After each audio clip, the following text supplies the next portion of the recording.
Hola, hola, hola. Buenas tardes. Bueno, a ver. Ayer nos quedábamos con el primer punto de esta serie de asuntos que comentaba que son importantes de conocer para colaborar con el proceso de rehabilitación desde el punto de vista de la codependencia o de la familia, ¿no? Son claves necesarias, obstáculos necesarios de conocer para poder salvarlos. Ya hablábamos ayer de la exigencia de resultados inmediatos como uno de los primeros obstáculos que hay que solucionar. Esta exigencia de todo para ayer, tan adictiva, pero que no solamente la tenemos nosotros, sino también los familiares. Bien, después de este primer punto, comentaba, pues aparecen los síntomas de abstinencia. Y dejándolo claro, síntomas de abstinencia no es síndrome de abstinencia, sino síntomas. Síntomas de malestar lógico después del abandono de una sustancia que ha estado pues condicionando la función celular durante el tiempo que haya sido. Puede que mucho, puede que poco, puede que sea una sustancia, puede que sea otra o puede que sea una conducta adictiva. Bien, los síntomas de abstinencia son secuelas de la etapa activa de la enfermedad y de los efectos de las drogas o de las sustancias y de las conductas en el organismo. Y hablamos de secuelas que incluyen, para empezar, pues suele haber procesos de insomnio, ¿no? La persona no duerme bien, está inquieta, intranquila, los ratos de sueño son de no descanso, es su sueño agitado, no reparador, y al final acaba uno pues por despertarse multitud de veces y empezar a dar vueltas, vagabundear por la casa de un lado para otro sin rumbo y muchas veces con un cierto peligro, no porque se vaya a caer, sino porque pueda encontrar algo que no deba o para superar el proceso de insomnio pues se le puede ocurrir o se le puede pasar por la cabeza a la persona pues tomar alguna ayuda no prescrita, cosa que no debería hacerse, ¿no? El proceso de insomnio es pasajero y normalmente a medida que avanza la rehabilitación se va superando. No digo que no se busque ayuda médica, pero si se puede superar sin químicos, porque normalmente lo que suelen dar son benzodiazepinas, pues casi que mejor, ¿no? Después del insomnio hay otro síntoma que es muy, incómodo, es la irritabilidad. La gente que deja de consumir, la gente como yo, que cuando dejamos de consumir estamos muy irritables. Obviamente falta un químico en el organismo, ¿no? Y eso altera toda la dinámica biológica del mismo, ¿no? Y estamos pues alterados, estamos irritables, cualquier cosa nos molesta. Esto es muy típico en el caso del tabaquismo, ¿no? Cualquiera de vosotros que haya dejado de fumar pues se acordará de cómo esos primeros 15-20 días pues estaba auténticamente insoportable, ¿no? No había Dios que le dijera, que le pudiera dirigir la palabra ni decirle vamos, esta boca es mía, porque pues, es que te tirabas a matar como un tigre, ¿no? La irritabilidad es una consecuencia lógica del abandono del consumo y nadie debería extrañarse de que esto ocurra. Obviamente no se nos tiene por qué permitir que estemos pegando un proceso o alterando a todo el personal porque hayamos dejado de consumir, pero hombre, por parte de la familia un poquito de comprensión ayuda a no hacernos casos, a no echarnos cuenta, ¿no? Cuando estamos pues más irritables de lo previsto, o a que el niño o la niña que pues no nos esté agarrando el pantalón porque pues nos ponemos más irritables de lo normal. Insomnio, irritabilidad, los cambios de humor. La alteración química corporal produce alteración en la química cerebral, produce alteración en los cuadros mentales, ¿no? Los cuadros de humor. Y lo mismo estamos pues echándonos unas risas como mordiendo a todo lo que se mueva, ¿no? Pues porque estamos bien, a los 10 minutos estamos mal, de repente encontramos con que la vida está llena de colores y a los 10 minutos está todo negro como los cojones de un grillo y no sabemos por dónde nos pega el aire, ¿no? O sea, hemos pasado mala noche por culpa del insomnio, estamos irritables y encima, bueno, nuestro humor pues precisamente no acompaña. En este proceso también aparece algo que yo denomino pues hipersensibilidad emocional. Pero también puede aparecer lo contrario, adormecimiento emocional. Como consecuencia del insomnio, de la irritabilidad, de los cambios de humor, y como consecuencia básicamente del abandono del consumo y de todo esto que acabo de mencionar, estamos al dente, emocionalmente estamos al dente, estamos en carne viva, ¿no? Entonces, iba a decir que hay que tener mucho cuidado con lo que se nos dice, pero bueno, tampoco es que todo el mundo tenga que andar con pies de plomo para ponerse delante de un señor o de una señora que acaba de dejar de consumir porque se los come por las patas, ¿no? Entonces nosotros tenemos también que aprender a controlarnos, para eso vamos a terapia. Pero es verdad que emocionalmente estamos en carne viva, ¿no? Y que las cosas nos llegan muy directamente, que nuestro prefrontal no funciona como acondicionador de los impactos emocionales que nos llegan y que nos sentimos todo directamente en el sistema de recompensa. Estamos al dente y cualquier cosita, pues por mala o por buena, pues nos lleva a unos picos que ni nosotros entendemos, ¿no? De ahí que tendamos en muchas ocasiones al adormecimiento emocional, ¿no? Y muchas veces pedimos pues medicamentos que nos ayuden a no tener tantas variabilidades, a no estar tan sensibles, porque, oye, pues es que son procesos que hay que ir superando. Y esto emocionalmente solamente se madura de una manera, creciendo. Y crecer duele. Y yo entiendo que... no sé si me estoy explicando con el tema emocional, pero estoy hablando de un cuadro emotivo que tiene los mismos parámetros independientemente de la edad que tenga una persona cuando deja de consumir, que tenía cuando empezó a consumir, porque su maduración emocional se detuvo en aquel entonces. Y con los consumos, con las conductas adictivas, con la puesta en marcha de la adicción, su maduración emocional se quedó congelada en aquel entonces. Y va a ser desde aquel entonces que tenga que empezar a madurar. Y ya os digo yo, porque así lo he vivido y porque lo he visto en infinidad de ocasiones, que no tiene nada que ver madurar o subir los primeros o padecer los primeros impactos emocionales de los 15, 14, 16 años a los 45, 46 o 47. O a los 50, 56, 57. No tiene nada que ver. No es lo mismo madurar a los 50 que a los 16. No es lo mismo, no tiene nada que ver. En primer lugar, porque te crees que ya estás maduro sin estarlo.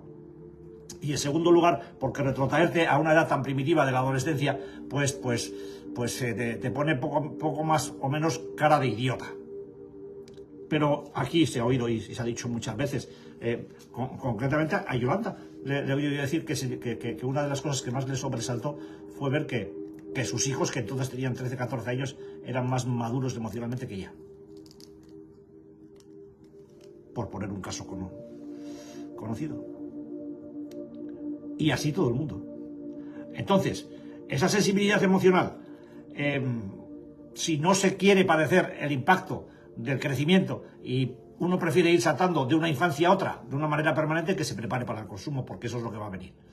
Nos vamos al adormecimiento emocional y a no sentir absolutamente nada, porque duele. Claro que duele. Bueno, y los dientes cuando salen también duelen, pero luego te sirven para comer, ¿no? Bueno, insomnio, irritabilidad, cambios de humor, hipersensibilidad emocional o lo contrario, y lógicamente pues falta de energía. El gasto de energía que supone salir de una adicción, las vueltas que le damos a las cosas, la tensión nerviosa a la que nos somete el proceso, y nosotros mismos por no entender muy bien qué es lo que nos está pasando, ¿no? Con estas cosas, no dormir, estar irritables, esos cambios de humor, estar hipersensible a todo lo que se mueve. De repente estamos llorando porque hemos visto un no sé qué en la tele y de repente pasamos de todo. Y nada, intentamos que nada nos afecte, ¿no? Y se nos consume la energía. Y nos quedamos en muchos casos, pues apáticos, como intentando estar la mayor parte del tiempo adormecidos, pues es un ahorro de consumo, ¿sí? de energía, no tiene más que eso. Pero es verdad que a veces esta falta de energía pues se enerva, ¿no? Porque nosotros que hemos sido siempre dinamita, ¿no? Hiperactivos, siempre en movimiento, con un altísimo índice de actividad, de repente se nos ve pues flojos, sin fuerza, sin energía, sin potencia, sin ganas, y eso lo que contribuye es a desesperarnos más. Si esto es poco, pues aparece un cuadro de anedonia, es decir, que no disfrutamos de prácticamente nada. No. Todo nos parece soso y sin sentido, la gente nos parece idiota perdida, estamos un poco en un plan en el que ya ni las cosas que nos gustaban antes nos gustan ahora. Antes me gustaba el fútbol, ya no soy capaz de ver un partido, me gustaba esto, ya no soy capaz de ver esto, me gustaba leer, ya no leo, me gustaba tocar un instrumento y ya no toco. Nada produce placer. La compañía de determinada gente me era placentera, ya nada me produce placer. Hay, y por si fuera poco, en este cuadro una falta de deseo sexual, y esto es muy llamativo, sobre todo cuando quien se está rehabilitando es una señora y en casa pues su pareja pues tiene ganas de jaleo, y la señora pues no está por la labor, pues porque está con su cabeza en otra está en otra galaxia, ¿no? Y la falta de deseo sexual pues es una cosa que llama mucho la atención, y que muchos maridos pues suelen preguntar a ver qué pasa, ¿no? A ver si es que se ha hecho otra pareja o tiene algún otro tipo de relación. No, simplemente es que no hay ganas y ya está, joder. No tiene por qué tener ganas siempre, ¿no? Esto es muy llamativo básicamente por eso, porque la gente busca información, porque a todos se nos va la libido, o sea, durante una etapa importante de la recuperación, y no tiene nada de extraño. Lo único que hay que hacer es saberlo. Eso es pasajero y se corrige, ¿vale? Luego está el tema del estrés. Por si éramos pocos, pues parió la abuela, ¿no? Nos metemos en unos niveles de tensión brutales, y el estrés campa por sus anchas. Además, los procesos de estrés pues generan adicción, ¿no? Nos llevan a unos límites de neurotransmisión en el cerebro que básicamente cuando no estamos estresados estamos deseando estarlo, ¿no? Esta situación provoca en rehabilitación fallos de memoria, cosas de las que ya, a veces que no te acuerdas, dices cosas como cuando estabas en activo, que decías cosas de las que no te acordabas después, y uno se asusta porque dice, joder, a ver qué está pasando aquí. Bueno, no está pasando nada. Hay un periodo de acondicionamiento que es lógico hasta que todo se sitúa y toda la función de neurotransmisión y celular pues empieza a funcionar de nuevo, ¿no? Hay un tiempo de aclimatación lógico como en cualquier otra situación de estas características, ¿no? Las cosas no son para ayer, de modo que por eso el primer punto de las prisas pues se tiene que quedar un poco al margen de toda esta historia. Nos falla la memoria, y eso nos ocasiona un proceso de confusión mental importante, y esto puede llegar a ser preocupante, pero es que todas estas cosas hay que hablarlas, hay que comentarlas, hay que hablar de ellas, y hay que ponerlas claras y consultar con quien sabe y nos puede aclarar, y darle a todo este cuadro que estoy relatando y los puntos que faltan todavía, lo único que tenemos que hacer con ellos es, para empezar, saberlos y no darles una trascendencia que no tienen, porque nosotros somos muy catastrofistas y cualquier cosa, por pequeña que sea, la sacamos de contexto y le damos una dimensión que rara vez tiene. Pero claro, yo sé que esto es muy fácil de decir, pero desde dentro, desde nuestra capacidad perceptiva, estas cosas se nos hacen muy grandes. Por eso estamos en rehabilitación, entre otras razones, porque somos muy poco capaces de superar determinadas condiciones de malestar interno, ¿no? Y estoy contando unas cuantas. Entonces, la confusión mental aparece, y con ella pues la falta de concentración. Y en muchas profesiones, en muchos trabajos, pues la falta de concentración puede ser peligrosa. Si para uno mismo, o bien para alguien a quien estés haciendo cualquier cosa que tengas que hacer, ¿no? Imagínate que eres médico o cirujano y te falta concentración, ¿no? Pues imagínate lo que puede ocurrir. Y además esto provoca por degeneración un nivel muy bajo de atención. Es decir, nos dispersamos, nuestra atención es muy difícil de focalizar. El trabajo de rehabilitación tiene mucho que ver con el acondicionamiento del área prefrontal del cerebro, ¿no? Que es la que nos falla. El caso de Phineas Gage o como coño se diga en inglés, pues es paradigmático de esta historia, ¿no? Nosotros, todo el proceso intencional nos puede, de hecho, nos brota de la zona de recompensa del cerebro, ¿no? Pero todo el proceso de atencional, no decisional, sino atencional, se trabaja con el prefrontal. Para eso es muy importante el trabajo de meditación. Practicar la meditación, mira que lo he repetido veces, sin más pretensión que el desarrollo de las áreas prefrontales del cerebro.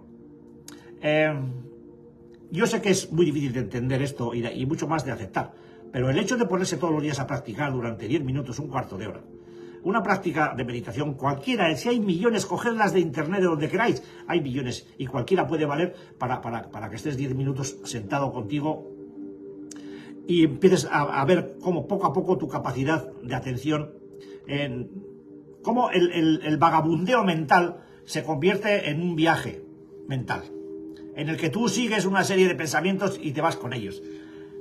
Pero es que va a llegar un momento, o llega un momento, en el que ya no te vas de viaje con los pensamientos, y mucho menos vagabundeas. Ese momento es cuando el prefrontal empieza a desarrollarse. Y os puedo asegurar que hay estudios de la Universidad de Harvard que lo demuestran, que el desarrollo puede ser importante a nivel prefrontal. Cuando estamos hablando de una adicción, estamos hablando de un desacondicionamiento de las labores del prefrontal, que no pueden contener los impulsos del área de recompensa y que además no pueden cumplir con su función inhibitoria en cuanto a los impactos que recibimos del medio. Es decir, nuestra conexión del sistema límbico con el prefrontal está más que averiada. Vamos a decir que tiene interferencias y que muchas veces no funcionan bien. Nuestra capacidad de decisión está bajo mínimos y desde luego nuestra capacidad de atención brilla por su ausencia. Somos errantes, mentalmente errantes, no podemos fijar la atención en nada. De hecho, nuestro trabajo de rehabilitación aquí en AERGui se centra mucho en el desarrollo de la atención. Por eso hacemos el trabajo de rehabilitación como lo hacemos. Contención de impulsos, desarrollo de la atención. Estar en procesos breves, atencionales, de 2 minutos y algo para poder estar en esto. No hacemos ninguna maniobra de despiste en ese aspecto, como puede ser tomar apuntes, no. Estate a lo que estás. La atención se desarrolla estando a lo que estás. El prefrontal se desarrolla estando a lo que estás. Y la mayor o mejor manera de estar a lo que estás es meditar.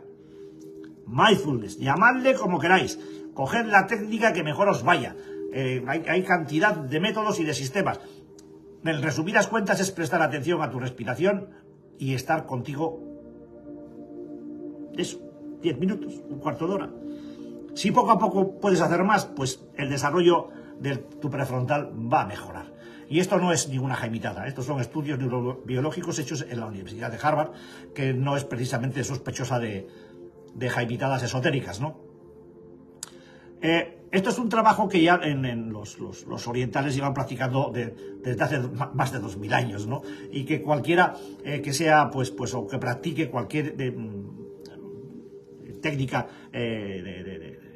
oriental de meditación o esté en esos ámbitos, pues se parte de risa cuando le dicen que la neurobiología ahora se ha dado cuenta del potencial que tiene la meditación para el desarrollo del prefrontal, ¿no? Porque ellos lo llevan haciendo más de 2000 años, lógicamente. Pues bueno, pero es un poco el tema causa-efecto, ¿no? Nos metemos en los planos de lo orgánico y de lo mental y nos olvidamos del humano, de la persona, del ser que vive estas situaciones. Estudiamos la mente, pero no estudiamos al portador de la mente. Estudiamos la neurología, la neurobiología, pero no estudiamos al portador de las neuronas. Nos olvidamos de lo más importante de toda esta historia. Y de repente alguien te plantea, oye, siéntate y estate 10 minutos contigo. Porque nadie te estudia, porque nadie te vive, porque nadie te siente. Estúdiate tú, vívete tú, siéntete tú. Solo contigo, no tengas miedo. No hay nadie que te pueda cortar esa relación si tú la estableces. Ser en ti. Siéntete, piénsate y siéntete en ti. Y luego si quieres viajar mentalmente, viaja. y luego ponte el resto del día en automático. No sé cómo vas a andar, pero desde luego si lo practicas a diario, los tiempos de automático van a ser menores que los tiempos de consciencia. Y esta es la clave de una, yo no sé si felicidad, pero de vivir más, de vivir mejor. Más acorde contigo, con tu naturaleza, con lo que realmente eres. Entonces, esos niveles de atención se tienen que mejorar. Y yo últimamente lo vengo diciendo porque de tanto querer saber me he ido para atrás por entender que lo más importante no es el conocimiento, que lo más importante no es saber muchas cosas, que lo más importante es ser y sentir. Ser y sentir. Y me dirijo a la persona que siente, a la persona que es, al que ha padecido, y no a las zonas de daño que tiene en su cerebro o en su organismo, sino a todo eso que le habita, que le da vida, ¿no? A toda esa ánima que hace que eso sea más allá que un conglomerado de vísceras, ¿no? y de nervios. Estoy hablando de estudiar la humanidad del ser, no la naturaleza biológica del mismo. Muchas veces, y se pueden estudiar muchas cosas, nos vamos desde el mundo del micromundo de la célula al macromundo de la mente y nos dejamos en el medio a lo más importante de toda esta historia. ¿Qué es la ciencia sin humanos que la desarrollen? ¿Qué es todo lo demás? Si el ser humano se queda al margen de toda esta historia, ¿de qué estamos hablando aquí? Yo estoy intentando trasladar que en un proceso de rehabilitación la colaboración, la implicación de la familia es vital para ayudarnos a superar todo este cúmulo de síntomas que nos hacen el inicio muy, muy, muy difícil. Estamos hablando de síntomas que son comunes al abandonar cualquier adicción, cualquiera, pero son pasajeros. Esto es lo que tenemos que saber. Este malestar es pasajero. También tenemos que saber que el ejercicio físico, la práctica de la meditación y una alimentación adecuada reducen estos síntomas. Tenemos que saber que un régimen diario en vitaminas B y C y aminoácidos pues facilitan el reemplazo de la dopamina y de los otros neurotransmisores que pueden estar agotados, sobre todo receptores, determinados receptores celulares. Entonces, ahí es donde tenemos que tener claras las cosas. Esto es pasajero, esto va a pasar. Y además va a pasar de aquí, normalmente se pasa a una etapa mucho más gratificante, pero de la que tenemos que hablar también.